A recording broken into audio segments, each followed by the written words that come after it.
is so lekker om te leer saam met Klara, Klets, met haar bloedrooi fiets. Klara, Klets, met haar bloedrooi fiets. Hallo maats, kom ons leer meer van tussenwerpsels. Wat is tussenwerpsels?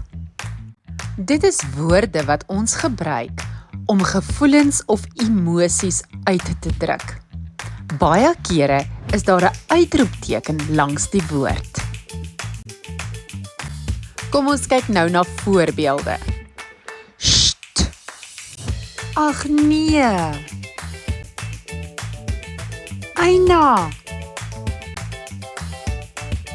Brrr! Hoera! Sjoe!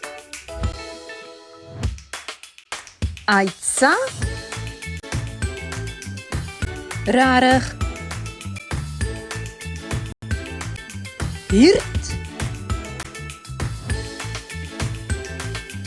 Ga! Ag, foei toch! O? Ai! Nee? Kom aan! Nonsens! Bravo! O, jette! Ek het nooit geweet, dis so lekker om te leer saam met Klara, Klets, met haar bloed